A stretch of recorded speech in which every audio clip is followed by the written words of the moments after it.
اللہ، دل پر کیا گزر رہی ہے تجھ سے زیادہ کون جانتا ہے؟ یہ جیتے جاگتے سنتے بولتے انسان کس کرم میں زندگی گزار رہے ہیں تجھ سے زیادہ بھی کوئی جانتا ہے؟ تو ہی سب کچھ جاننے والا ہے، تجھے سب پتہ ہے تیرے بندے کے دل پر کیا گزرتی ہے۔ ابھی تو نے ان بندوں کی کو تھوڑا سا اختیار دیا ہے تو وہ لوگوں کی زندگیاں ان پر حرام کر دیتے ہیں۔ اگر زیادہ ہوتا تو یہ زندہ لوگوں کو شاید زمین میں ہی گاڑ دیتے۔ کیسے فرعون آج بھی اس دھرتی کے سینے پر دندناتے پھرتے ہیں اور ساتھ والے کو خبر بھی نہیں ہوتی۔ یہ آج کا ترقی یافتہ دور ہے اور نہ ہی عربوں کا وہ زمانہ کہ جب لڑکیوں کو زندہ درگور کر دیا جاتا تھا۔ فرق صرف اتنا ہے، پہلے والدین کرتے تھے، اب والدین جہاں بیاہتے ہیں یہ کام وہ سر انجام دیتے ہیں، لیکن سمجھدار ہیں، ان سے زیادہ ترقی یافتہ ہیں، درگور نہیں کرتے، قید بامشقت میں رکھتے ہیں، اپنے ساری کام نکلواتے ہیں، سارا پروٹوکول لڑکی والوں سے لیتے ہیں، سارا جہیز ان سے منہ مانگا لیتے ہیں اور لڑکیوں کی یہ حالت کرتے ہیں، اور نہ اپنی نسل کا ہی انہیں احساس ہوتا ہے، کیونکہ احساس نہیں ہے، ارادے ہی نیک نہیں ہیں۔ دنیا کی لالچ نے اندھا کر دیا ہے۔ بظاہر عزت دار بن کر رہتے ہیں، نامی گرامی، باعزت گھرانے، دیندار گھرانے، اسٹیٹس والے گھرانے، کھاتے پیتے گھرانے۔ کس نے کتنے قتل کیے، سلو پوائزننگ سے لوگوں کو بیماریاں لگا کر مارا، زندہ رہنے کی ساری خواہشات کو چھین لیا اور اپنا نشان بھی نہ چھوڑا کہ کوئی پکڑ سکے یہ سب زیادتیاں کرنے والے کون ہیں۔ ترقی یافتہ دور نے اتنا تو کیا۔ خیر، نازوں کی زندگی گزرنے لگی جب کسی کو ایسی قید میں رکھ دیا گیا ہو جس کا کوئی دروازہ ہی نہ ہو۔ اس دوران میری بیٹی بھی ہوئی۔ وقت گزرتا رہا، نہ والدین سے میرا کوئی رابطہ، نہ کوئی ان کی خیر خبر، نہ ان کو میرا ہی پتہ تھا کہ میں کہاں رہتی بستی ہوں، یا یہ کہ کیا یہ زمین نگل گئی یا آسمان نگل گیا۔ کوئی نشان نہیں چھوڑا میرے شوہر نے مجھے وہاں سے لے جاتے وقت، اور وہ ظالم شہباز اور اس کے گھر والے کہ جن کو احساس ہی نہ تھا کہ اس نازوں کی زندگی کن کانٹوں پر گزر رہی ہے۔ اس سے کس کو واسطہ؟ کیونکہ یہ لوگ تو اس دیس کے باسی ہی نہ تھے جہاں احساس و وفا، محبت، عزت یہ سب چیزیں پائی جاتی ہوں، جہاں زندگی کی زمین کی آبیاری، محبت، احساس، عزت کی فصل جہاں بوئی جاتی ہے۔ میں بتا ہی نہیں سکتی وہ وقت مجھ پر کس طرح گزرتا رہا۔ یہ بھی شکر ہے کہ وقت گزرتا جاتا ہے، تھمتا نہیں، چاہے کس حال میں بھی ہو انسان۔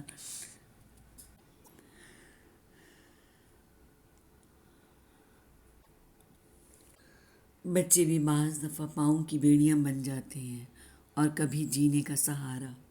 میرے ساتھ دونوں ہی یہ معاملات تھے۔ کبھی زندگی سے تنگ آ کر دل چاہتا کہ اپنے آپ کو ختم کر لوں، پھر یہ خیال آتا کہ زندگی تو جیسے تیسے گزر ہی جائے گی، اللہ تعالیٰ کی ناراضگی تو بہت بڑی ہے، حرام موت کیوں مروں۔ کبھی دل چاہتا کہ ان کو چھوڑ کر چلی جاؤں، پھر خیال آتا کہ بچوں بیچاروں کا کیا بنے گا۔ غرض کے تمام دن رات اتنی مصروفیات اور تکالیف والے رویوں کے ساتھ ساتھ دل کی یہ کیفیت کہ جیسے آنسو بہا بہا کر بند ہوا جاتا ہے، لیکن یہ دل سخت بھی لگتا ہے، بہت ہو گیا ہے، بند بھی ہو تو نہیں بند ہوتا، لگتا ایسے ہے کہ بند ہو گیا، لیکن سانسوں کو چلاتا رہتا ہے۔ اکثر میں سوچتی کہ شہباز تم کیسے انسان ہو کہ اپنے بچوں کا بھی ذرا احساس نہیں کیا، کہ بچوں کو بھی ان پیارے رشتوں سے محروم کر دیا۔ نانا نانی، خالہ، ماموں، یہ سب رشتے بچوں سے کتنا پیار کرتے ہیں، لیکن انہیں تو پتہ بھی نہیں یہ کیسے ہوتے ہیں۔ ان بچوں کا کیا قصور؟ دنیا میں آتے ہی انہوں نے کتنی پریشانیاں فیس کی، اور ان کا کیا قصور تھا؟ ہوش سنبھالتے ہی ماں باپ، جو سب سے سیکیور رشتہ ہوتا ہے، اس قدر دشمنی آپس میں کہ انسان سوچ بھی نہیں سکتا۔ لیکن پھر دل کو یہ خیال آتا کہ انہوں نے تو ان رشتوں کے پیار کو محسوس ہی نہیں کیا، تو یہ کیا یاد رکھیں گے؟ انہیں تو پتہ ہی نہیں ان رشتوں کے بارے میں، کیونکہ انہیں تو ہمیشہ ہی ان سے دور رکھا گیا۔ روز ہی دل اس معجزے کے انتظار میں رہتا کہ شاید کچھ ایسا میریکل ہو جائے اور میں اپنے گھر والوں کو دیکھ سکوں، امی ابو بہنوں سے مل سکوں، یا کوئی خیر خبر ان کی کہیں سے مجھے مل سکے۔ اور یہ کہ ان پر کیا بیت رہی ہوگی، وہ کس طرح زندگی کی تلخیوں کو سہ رہے ہوں گے، یا کیسے ہوں گے، کیسے نہیں، کچھ پتہ نہیں، کچھ خبر نہیں۔ جب تک انہیں پتہ تھا کہ میں کہاں ہوں، چاہے ملوں یا نہ ملوں، لیکن ایک یہ تسلی تو تھی کہ جب چاہیں ہم دیکھ سکتے ہیں، ہم مل سکتے ہیں، چاہے شہباز کا رویہ کیسا بھی ہو، کیسے اس کے گھر والے سلوک کریں، لیکن ایک آس بیٹی کو ملنے دیکھنے کی، خیر خبر کی تو تھی۔ کچھ راستے تو مجھ پر بند کر دیے گئے، اور کچھ میں نے اپنے آپ پر خود بند کر لیے، کہ جب میں اپنے بچوں کے بغیر رہ ہی نہیں سکتی، اور نہ ان کو ساتھ لے جا کر یہاں سے جا سکتی ہوں۔ عجیب دوراہے پر کھڑی قسمت کا حال دیکھ رہی تھی۔ وقت گزرتا گیا، دن مہینے سال گزر گئے، کیونکہ وقت کو تو چلنا ہی ہے، اس کو تو گزرنا ہی ہے۔ وقت لوگوں کی ستم ظریفیوں پر احتجاج نہیں کرتا، لیکن سب کچھ قلم بند ضرور کر لیتا ہے، نشان چھوڑ جاتا ہے۔ اور وہ رب بھی تو سب کچھ دیکھ رہا ہوتا ہے کہ انسان کتنا خود سر ہو گیا ہے، کتنا بڑا فرعون بن گیا۔ کیا انسان یہ نہیں جانتا کہ بندوں پر ظلم و زیادتی بھی میں تو نہیں معاف کروں گا، جب تک کہ وہ بندہ نہ معاف کرے جس پر ظلم و زیادتی یا جس کا دل دکھایا گیا ہو، وہ معاف کرے گا تو میں معاف کر دوں گا۔ یہ بھی اللہ کی کتنی بڑی محبت کی نشانی ہے، محبت کا ثبوت ہے کہ اپنے بندوں سے وہ کتنا پیار کرتا ہے، کہ میرے بندے کا جس نے دل دکھایا وہی معاف نہیں کرے گا تو میں بھی معاف نہیں کروں گا۔ بچوں کی اسکولنگ شروع ہو گئی، مصروفیت میں ایک اور اضافہ ہو گیا، لیکن کچھ مصروفیات ایسی ہوتی ہیں کہ انسان کے غموں کا ازالہ کرنا شروع کر دیتی ہیں، انسان کے غموں کی برداشت بھی حوصلہ پیدا کر دیتی ہے۔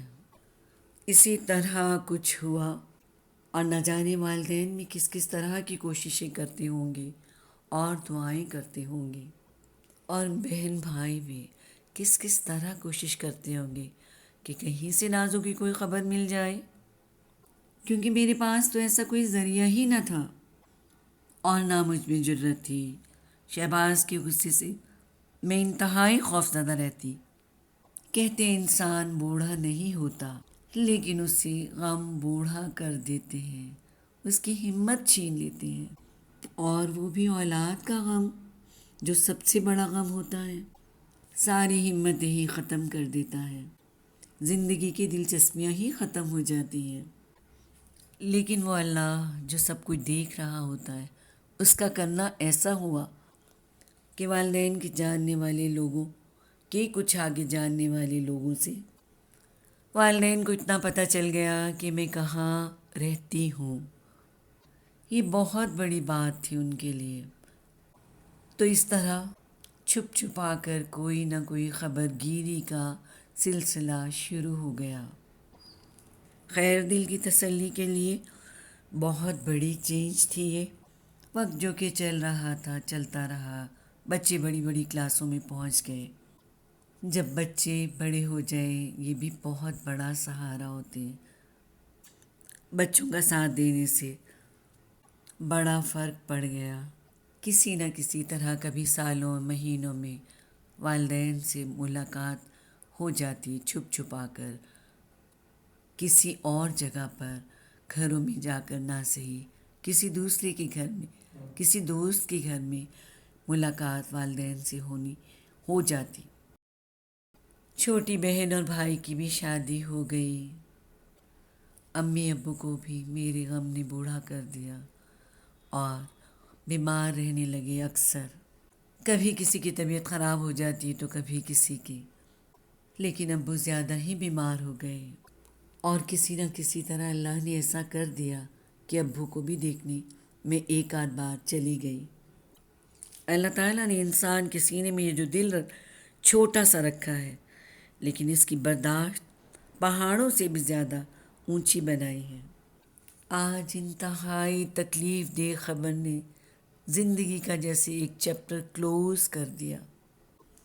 ابو کی ڈیتھ کی اطلاع نے سانسوں کی ڈور کو الجھا دیا، آنکھوں تلے اندھیرا آ گیا اور آنسو اور سسکیاں جیسے سارے بند توڑ کر آزاد ہو گئے۔ سسکیوں کی آواز اور آنسوؤں کو بہنے کا راستہ مل گیا، جو نہ جانے کب سے نکلنے کے انتظار میں تھے۔ سینے سے یہ آوازیں اور آنکھوں سے یہ آنسو نہ جانے اسی ٹائم کا انتظار کر رہے تھے۔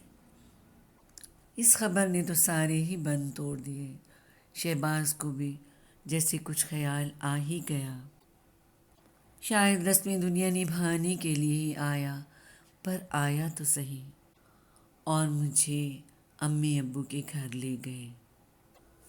گھر پہنچتے ہی میری شکل دیکھتے ہی جیسے گھر والوں کے بھی سارے بند ٹوٹ گئے۔